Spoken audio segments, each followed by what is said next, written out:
So today I have something that I find special. I probably should have brought this to you sooner. I've had it for years. But anyway, in this box, a Swedish M1887.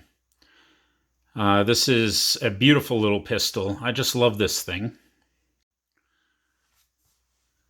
So this pistol was manufactured around 1891, and it's from Sweden. It was a military pistol of the day, 7.5 millimeter Swedish Nagant. Maybe I'll get rid of the box while I do the video.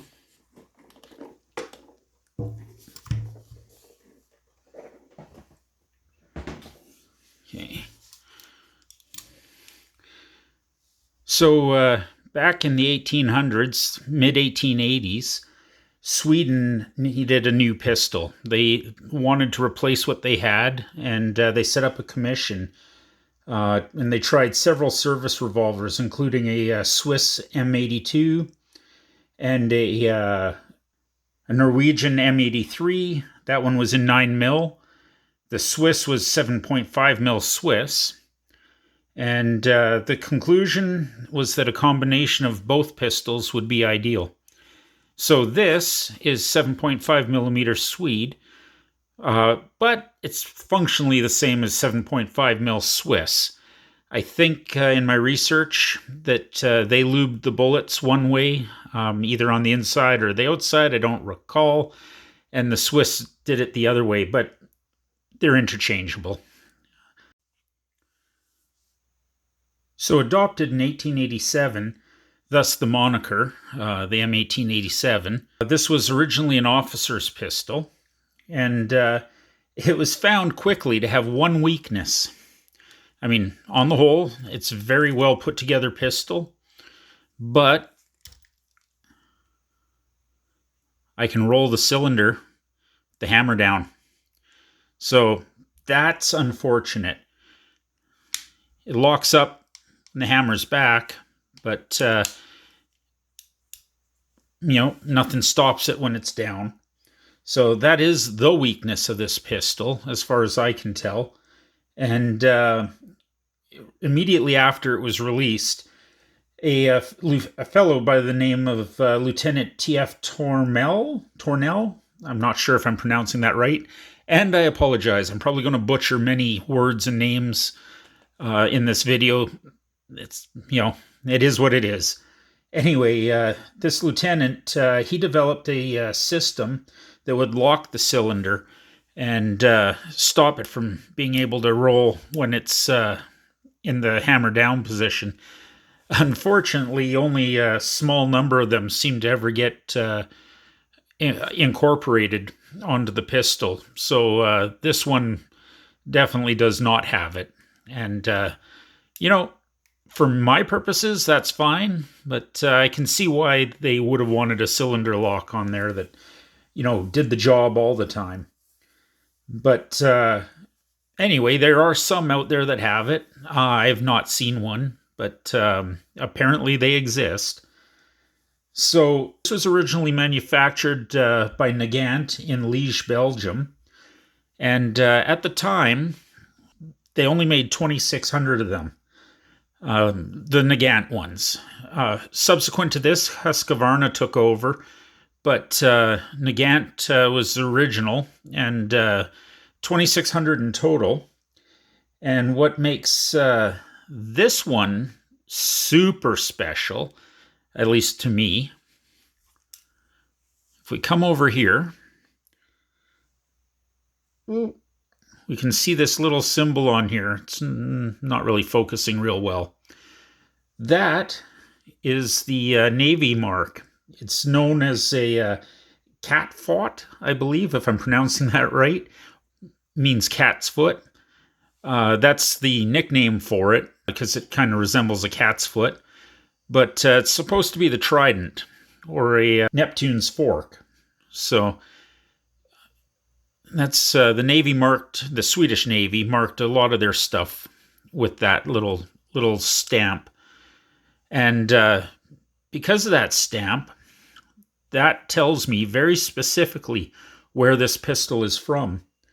It was part of an order that was started in 1891, and I believe it was fulfilled by 1894, or sorry, maybe 93. And it had 480 pistols in it. So this pistol is part of that order, and that makes this one of 480 pistols in existence that, were a Navy pistol of this era. And I think that's pretty cool. I like that. Anyway, if you look at the numbers, Husqvarna, when they took over manufacturing in 1897, they produced about 14,000 pistols by the end of things in 1905. Unfortunately, in Canada, virtually none of those are antique. This one is. And we can flip it over here. We'll try and zoom in a little. You can see Brevet Nagant and the inspector's mark with the serial number. So one interesting thing about the inspector's mark, again, this one's hard to see in the camera, but it's JB, and there was, I think, only 2 normal inspectors, and there might have been a head inspector. Not 100% sure. I was reading documents translated from Swedish into English, and the translation was a little rough. So primarily, though, you had 2 inspectors, and there was or control officers, and one of them was a Captain Christopher Lenchen, and that would be a CL, and then this one was Lieutenant Johann Brandt. So that's kind of cool. And they were pretty much the guys that looked at the 2600 that came from Liège. The Husqvarna ones, there was, I want to say, 300 and change that were shipped to Norway in 1897. Those 300-ish pistols would be the only Husqvarnas that are antique in Canada. Other than that, it's just the 2600 of these by Nagant. And like I say, of those, only 480 were the Navy. I find that pretty special. I think that's really awesome. I quite like that. So originally being an officer's pistol, only the officers got it, and commissioned officers would have to buy their own back then. Non-commissioned officers would get theirs for free, but a commissioned officer would go buy his, and he'd either be able to buy it from the Crown or from MEA, which was Military Equipment Limited. I guess they were about 38 Swedish krona. I'm not exactly sure what that translates to in today's dollars, but 38 krona would get you a nice pistol. So apparently around 1898, they decided to let everyone, all the enlisted men, have these, or at least some of them, I should say. So they ended up distributing a lot of these to just the regular army. And they were used widely over, many years. Apparently, right up to 1945 in Homeland Defense by the Home Guard, and all the way up until 1989 for training dogs in special units, primarily with blanks. So kind of an interesting thing. You think this pistol, maybe not this one, but these pistols had a damn near 100-year run of being in service. And the last ones were manufactured in 1905. So it wasn't just the model that ran the whole test of time. It was the pistol itself, which is pretty cool. Apparently in 1950s, somewhere in the 1950s, they were renewed. They finished it at the factory. Probably not this one. I'm guessing with the naval marks and whatnot, but these models of pistol got refreshed and renewed, and also went into special forces units, or I shouldn't say special forces, but paramilitary organizations called the Verskeidet. I'm, again, not sure if I'm pronouncing that right. Apparently, they were units that were tasked with protecting key infrastructure like railways, power plants, things of that nature, critical industries within the country. And this was a part of that unit. So that's kind of cool. So I guess we'll move on to some of the more practical aspects of this pistol. Namely, this is one of the few antiques that mostly fits my hand. You can see my fingers down here. I can mostly hold on. And you'd be amazed at how many antiques do not fit in my hand. So this is one that I like shooting. This one feels good. I can hold it, and I don't have any fingers hanging off, because a lot of them, my pinky's below the grip. But this one, I got the full grip. So these are both single and double action. I don't want to pull that all the way, but so it has a part round, part octagon barrel. It's about 9.33 inches. I say about. That's the official measurement, 9.33 inches. Not the barrel, but the whole pistol. The barrel's 4.5 inches, has a 4-groove pattern for the rifling, and this weighs about 1.76 pounds unloaded. Has a loading gate on this side. So you can drop your rounds in. If you want to unload, it's got the ejector rod.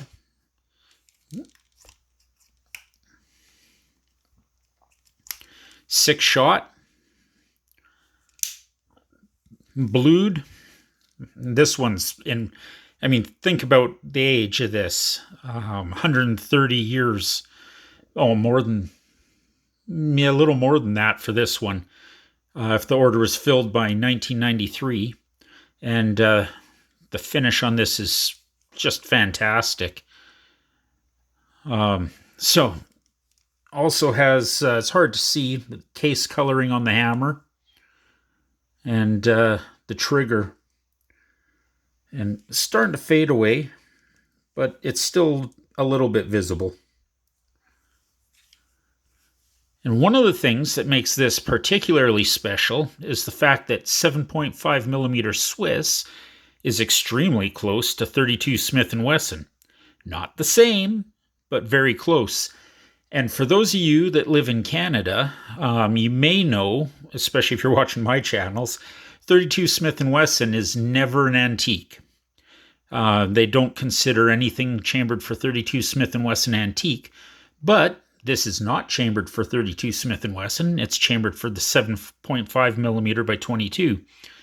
If it happens to chamber 32 Smith & Wesson, then I can shoot it fine. And that's exactly what I do. I'm going to fish out some ammo here, and I'll give you guys a comparison so you can see what they're like.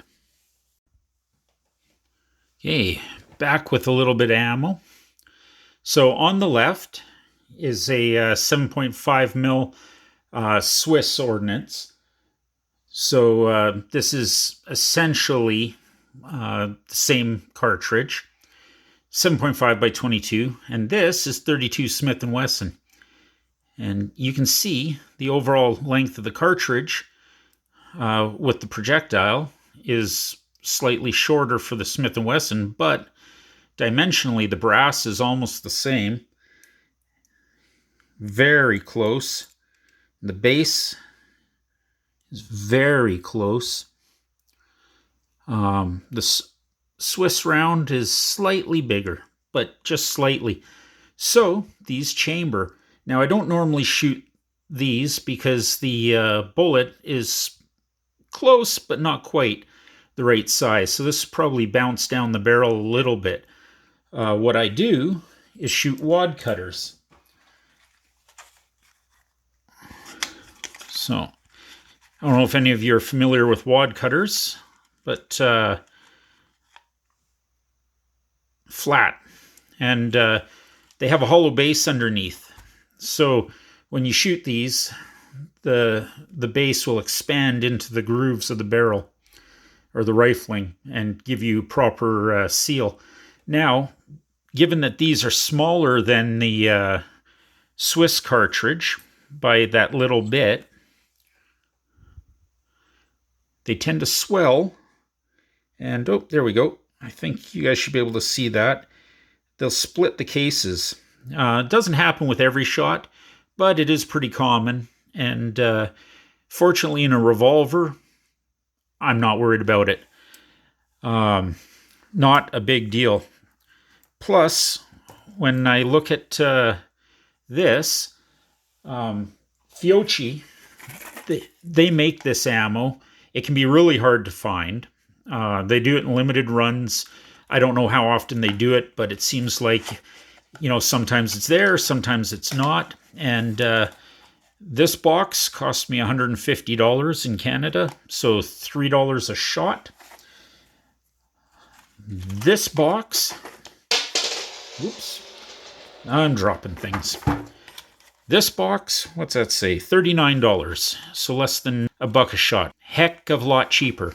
Now, I would love to shoot this, but at $3 a shot, I haven't been able to bring myself to do it yet.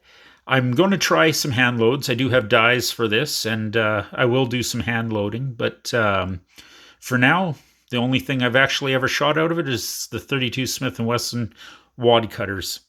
And, that makes it really awesome. I can go to the store, I can buy ammo and shoot my antique, and that's not common. There are a number of antiques up here in Canada that you can buy ammo for, like the 44 Russian and trying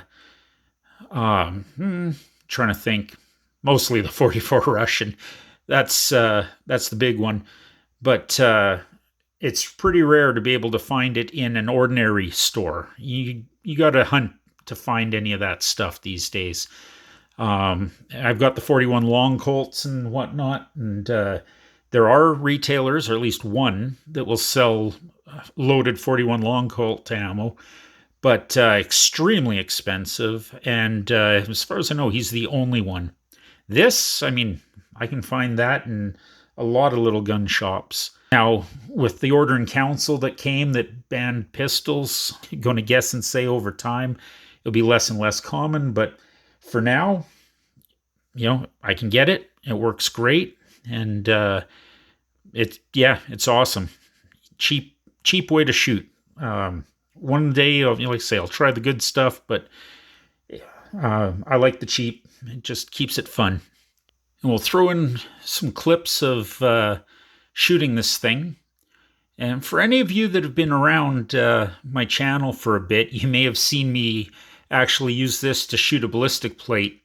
This was kind of my starting level for seeing if the cheap Chinese plate would stop what it was rated for. And, especially with the Smith & Wesson, the wad cutters, they're probably half the power of what this should actually be shooting. But I figured it was a good place to start on that plate, so maybe I'll find that footage and throw it in as well.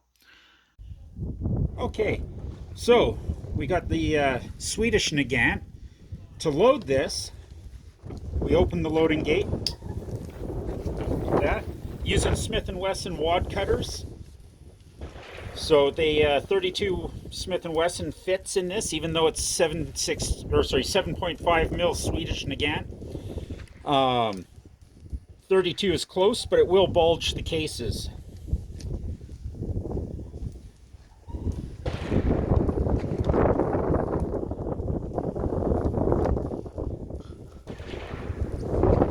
So we got our 6 rounds in, close the loading gate, we're ready to go. This is a double action, so I could just squeeze the trigger, but if I want to make it easier, I cock it first.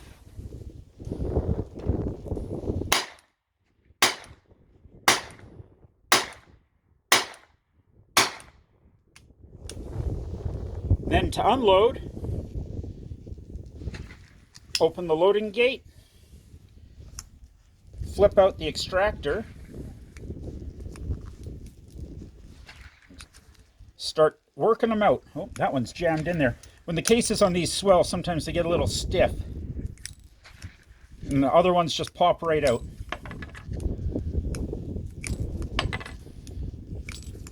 I would like to shoot the actual ammo, and I do have some, but it's about $3 a shot. So I choose to shoot the Smith & Wesson instead and just keep the actual ammo as a collector's piece. And then you'll see here, like that case ruptured.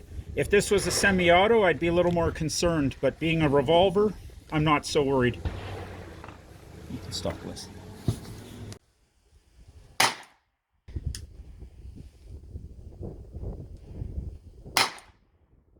You're doing good.